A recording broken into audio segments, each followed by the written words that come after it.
Ya saya ingin melihat persiapan Formula E, ya kita harapkan nanti di Juni kita bisa melihat balapannya. Sekarang kita sudah di lokasi Formula E. Terus proyek ambisius buat Nyapres ini semoga tidak merugikan uang pajak. Ya Allah. Ya. Pemprov menyampaikan bahwa di saat pandemi ini perlu ada penghematan. Tapi sekarang ada kenaikan 10 miliar dianggap itu adalah wajar. Ya kita lanjutkan, nampaknya Mas Andi sudah punya data-data untuk menjawab, silakan Mas. Ini konteks yang mana ya? Jawaban tadi dari pertanyaan Bang Geis. Soal mengungkit kembali perkataan. Ini bukan soal 2015 mengungkit akhir hingga kembali. 2016 Sekali awal. lagi dalam politik itu biasa banget. Dalam situasi kontestasi, seorang kandidat itu dikuliti, dipertanyakan oleh masyarakat. Bahkan tugas seorang pengamat politik loh, yang harus bersikap kritis terhadap semua kandidat. Semua kandidat harus dikritisi oleh seorang pengamat politik. Tadi, 2016. Dan itu adalah sesuatu yang biasa. Jadi silahkan para pendukung Mas Anies untuk menjelaskan sikap dan posisi Mas Anies. Mas G sudah diberi ruang untuk menjelaskan itu dan itu bagus gitu loh. Tugas PSI adalah meletakkan ini di meja, bertanya kepada publik, persoalan ini ada loh di tahun 2017, silahkan nilai.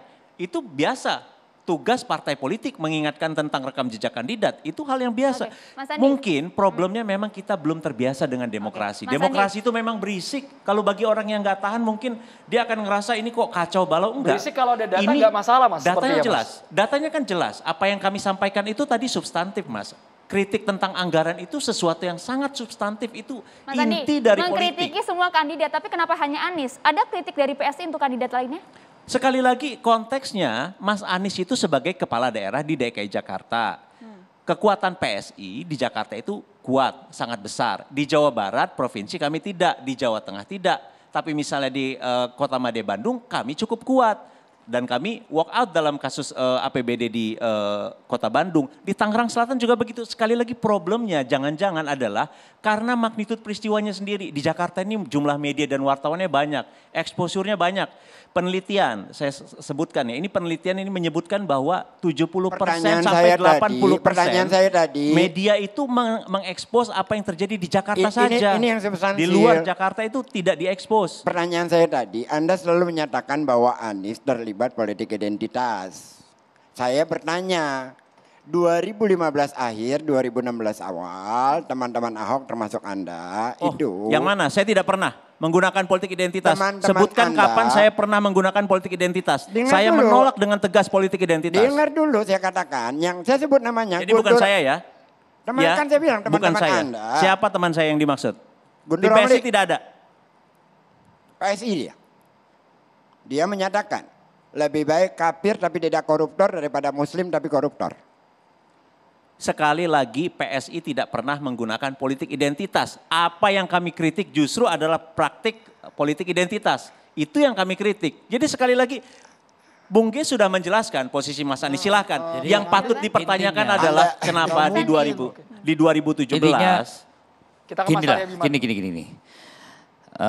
Demokrasi ada dalam narasi bagaimana untuk semakin menguatkan aspek kebangsaan kita. Jadi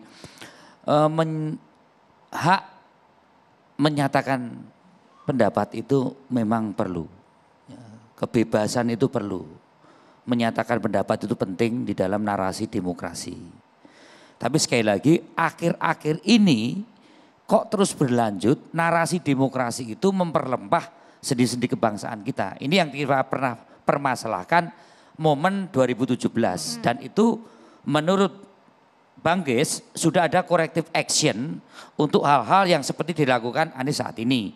Dan tetap dikritisi nanti pada momen event-event selanjutnya tentunya akan menjadi catatan bagi PSI dan PDI Perjuangan. Ini yang terkait kalau tadi diungkit-ungkit tadi ya.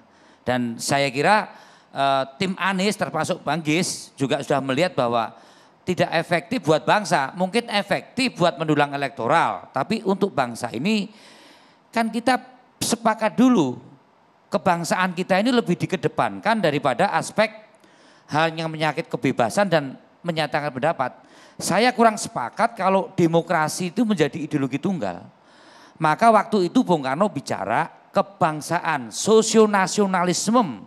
Ini selesai dulu. Kesadaran kita sebagai bangsa, kesadaran kebersamaan kita, kesadaran perbedaan dalam Kebinekatunggalan Ika itu menjadi hal yang penting. Baru kita berdemokrasi. Karena aspek nasionalisme, aspek kebangsaan ini adalah alarm di masing-masing partai atau di masing-masing pribadi pada saat menyentuh hal-hal yang sangat sensitif apalagi dalam parameter-parameter agama terutama. Kemudian suku, ras, etnis. Kelihatannya bangsa ini akan tidak akur, saya kira kalau pecah sulit Bang Henry ya. Tapi tidak akur, hanya faktor-faktor yang menyangkut eksploitasi suku agama dalam konteks pendulangan untuk mendapatkan dukungan dan itu sangat murah tapi sangat berbahaya. Kok mudah sekali Mas dibawa digoreng seperti itu dengan isu agama? Gorengan-gorengan itu pasti tentu akan ada. Cuma bagaimana gorengan itu menjadi satu bingkai dalam proses kontestasi. Nah, kita ingin bingkai yang tidak murah ya. Bingkai yang mahal adalah bingkai kebangsaan.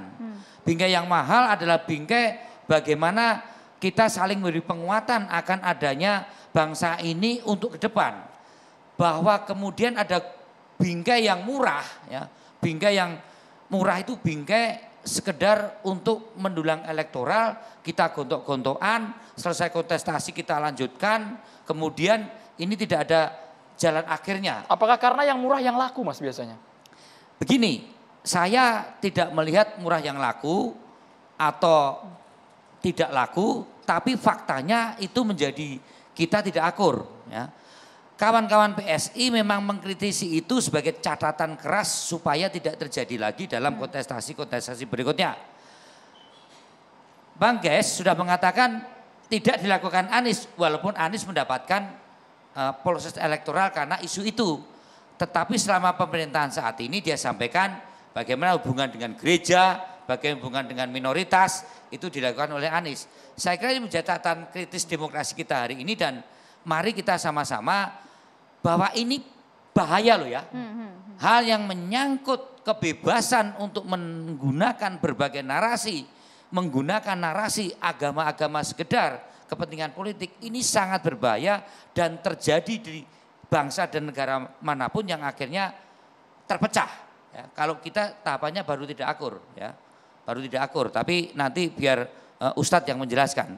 Dan saya percaya kehadiran Pak Jokowi dengan Anies ini intinya Formula E akan berjalan pada tanggal 4 Juni, ya, dan harus berhasil karena menyangkut bangsa. Dan saya kira teman-teman PSI silahkan, ya, termasuk PDI Perjuangan mengkritisi background latar belakangnya, pelaksanaannya dan pasca pelaksanaannya harus tetap dalam on the track transparansi dan akuntabilitas. Saya kira itu. Mas Henry. Ini luar biasa apa yang disampaikan oleh Bang Abe. Bahkan Mas Abe tadi sempat masuk ke isu up to date tentang gorengan mahal. Bang. Betul sekali.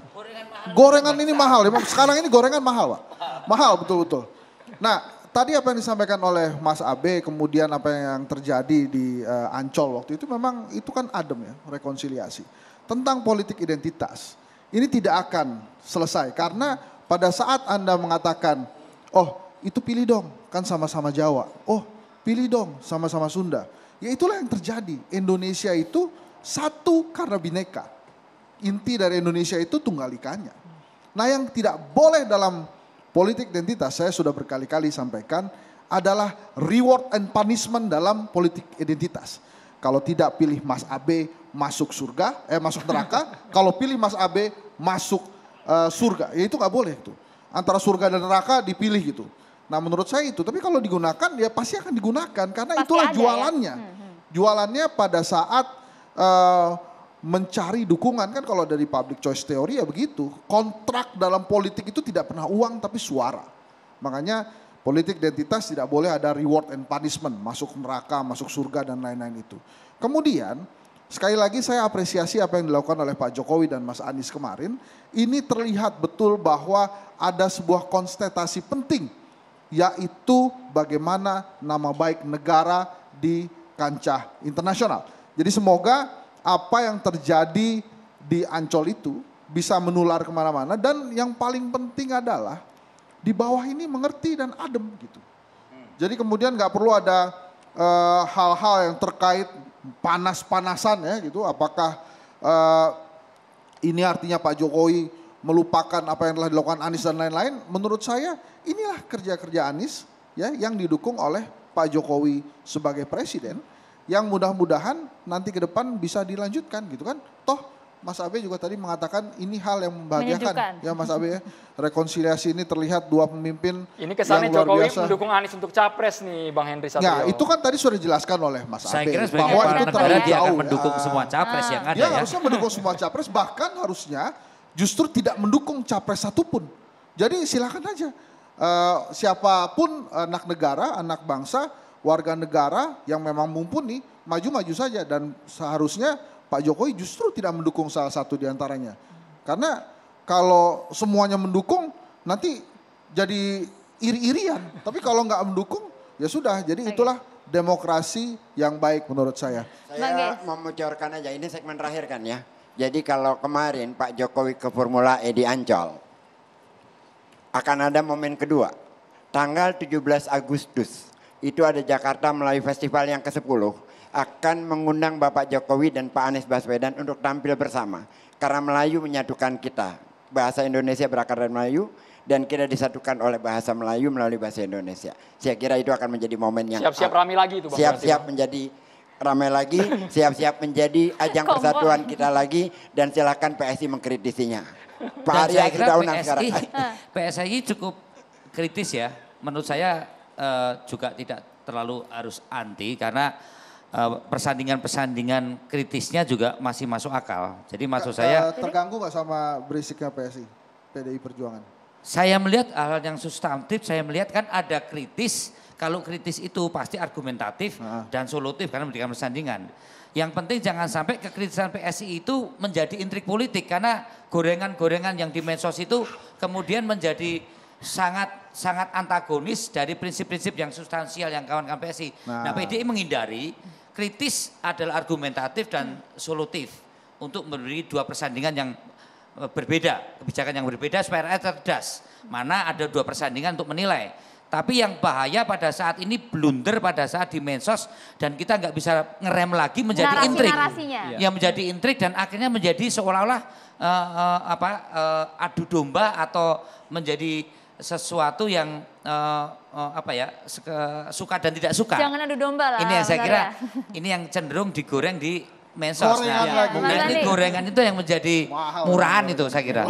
Tapi substansial sebenarnya nggak bermaksud itu. Tapi ini yang teman-teman PSI juga melakukan koreksi. Jangan sampai kalau sudah di gorengan yang murahan, itu bagaimana bisa lebih dilunakkan kembali ke yang substantif. Itu yang dilihat oleh para pengamat politik ke PSI. Harusnya disaring. Jadi pengamat sebenarnya ada apa yang keributan di media sosial, termasuk juga di acara ini ya, catatan demokrasi ini tiap minggu kan isinya berdebat. Orang berdebat tentang satu hal, tentang satu peristiwa, tentang gagasan, dan itu oke, nggak apa-apa, bagus. Kita belajar satu sama lain.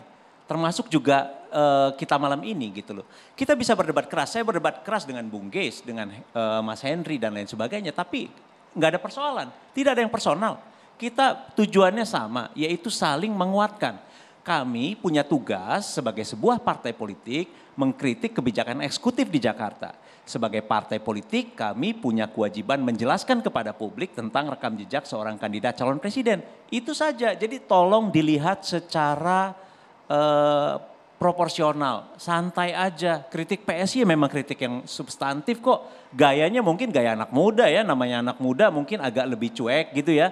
Mungkin berisik sekali lagi ya mungkin karena juga kami harus melakukan itu. Kalau kita nggak berisik dulu mungkin anggaran-anggaran yang aneh bisa lolos. Tapi kan pendukung kupingnya panas Mas gara-gara ini biasa. PSI. Jadi termasuk juga di acara catatan demokrasi ini kan berisik kalau buat pandangan orang mungkin ya. Tapi kalau buat saya sih biasa aja, saling kritik itu oke kok. Bagus, sehat untuk demokrasi. Saya buktinya selalu mau ketika diundang di sini. Mas Geis juga bertemu dengan saya debat. Tadi di belakang kita salaman.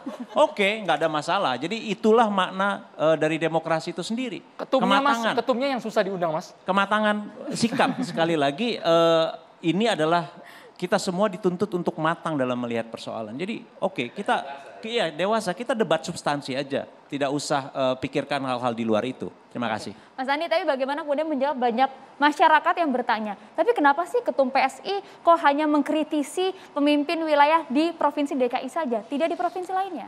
Sekali lagi, apa yang dilakukan oleh Ketua Umum PSI itu adalah bagian dari tugas partai politik di level nasional ya. Level nasional. Kesannya karena kan adil Mas, gitu loh, Mas Anies itu adalah seorang kandidat calon presiden. Nah, itu yang kami kritik. Bahwa kami mungkin punya preferensi politik lebih mendukung kandidat lain, itu kan nggak apa-apa, biasa juga. Jadi kan biasa, misalnya Mas Geis lebih suka Mas Anies, tapi kemudian sering mengkritik Ganjar, itu kan biasa, nggak apa-apa, itu sah. Saya nggak pernah mengkritik Ganjar dan saya berterima kasih kepada PSI. Saya terima kasih kepada PSI karena selama ini kita terbantu banget dengan iklan-iklan dari PSI terhadap Anies. Makasih banyak Mas Andi. Mau nanya dong, ini saya panggil Kang karena senior saya di kampus. Itu kan kalau partai-partai politik ya, ini saya nanya sedikit karena tadi sebut-sebut ketum.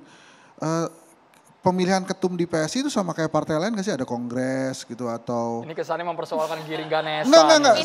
Saya nanya karena kan ini beda hal. Ini lucu tapi, juga, ini narasumber tapi mengarahkan percakapan. Enggak, tapi saya rasa itu... Kenapa begitu? Karena kan kemarin nggak dijawab kelihatan. dengan diskusi lain saja. Saran saya dibikin diskusi lain aja. Tapi ya, sekali lagi adalah karena itu tadi kan kelihatannya ada penjelasannya Mas Henry, silakan lihat di dalam beberapa wawancara, nanti saya kirim linknya ya kalau Anda ingin bertanya tentang. Baik, tapi jadi sebenarnya ada prosesnya ya, bukan.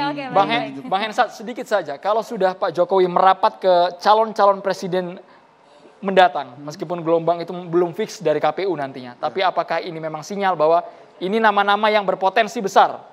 Seperti itu tidak Mas? Iya, saya sih yakin Pak Jokowi pasti nggak akan sembarangan menemui orang ya. Dan Pak Jokowi pasti memiliki preferensi bahwa dia ini sekarang tokoh bangsa yang harus mengayomi semua calon presiden. Makanya semua calon sebetulnya kan didatengin tuh. Kalau kemudian perihal sebuah momen yang Mas Anies ini terlihat seperti wow banget gitu. Karena memang ya itu tadi. Ada asumsi atau ada persepsi di media massa yang seolah-olah Mas Anies tuh berseberangan dengan Pak Jokowi pasca Mas Anies tidak jadi menteri atau Mas Anies kemudian menjadi gubernur yang menang atas Ahok yang dipersepsikan juga ini orangnya Pak Jokowi. Jadi itu aja sih sebenarnya masalah persepsi aja. Jadi begitu ketemu ya Pak Jokowi kan juga ketemu dengan semuanya, dengan Mbak Puan juga ketemu. Pertemuan kemarin kan walaupun banyak yang juga mempersoalkan, tapi alur mention yang banyak kan lebih banyak yang melihat bahwa pertemuan itu berdampak pada harmonisasi. Tapi alur catatan demokrasi harus iklan dulu ini Mas. Kita harus iklan dulu hanya di catatan demokrasi. Pemirsa, tetaplah bersama kami. Terima kasih banyak Mas Arya, Bang Hensat. Kita harus jeda dulu. Ya pemirsa, saat ini kita sudah kehadiran Ustadz Wijayanto yang akan mencerahkan kita semua. Ustadz, Assalamualaikum. Waalaikumsalam warahmatullahi wabarakatuh. Bismillahirrahmanirrahim. Assalamualaikum warahmatullahi wabarakatuh. Alhamdulillahirabbil alamin, nahmaduhu wa nusolli wa nusallimu ala rasulihil karim. Asyhadu an la ilaha illallah wahdahu la syarikalah wa asyhadu anna Muhammadan abdu wa rasuluh. Qala Nabi sallallahu alaihi wasallam, la yadkhul jannah mangkotiun yakni qati'ur rahim. Wa qala idon innamal mu'minuna ikhwah. Al ayah Sadaqal adzim wa sadaqal karim wa nahnu ala dzalika minasyaitin wasyakirin walhamdulillahirabbil alamin. Saudaraku kaum muslimin dan muslimat, hari ini adalah Sayyidus Syuhur. Sayyidus Syuhur syahrul Ramadan wa sayyidul ayyam yaumul jum'ah. Bulan yang paling mulia ada bulan Ramadan dan hari yang paling mulia dalam Islam adalah hari Jum'ah. Hari ini kita di Ramadan dan apalagi di 10 hari terakhir adalah di mana umat Islam berburu Lailatul Qadar, di mana keberkahan, kemuliaan semuanya akan diturunkan. Maka kuncinya adalah bagaimana kita menjalin satu kebaikan, menjalin satu hubungan yang harmonis. Berawal dari pertemuan Pak Jokowi dan Mas Anies, mudah-mudahan itu bagian dari silaturahim di mana di situ akan ada keberkahan. Karena rezeki yang diminta bukan banyaknya tapi berkahnya. Gaji 20 juta nggak ada artinya kalau kita tidak dapat ketenangan. Lebih baik gaji 50 juta tapi tenang, aman, damai daripada 20 juta tetapi tidak hal ketenangan. Itulah berkah.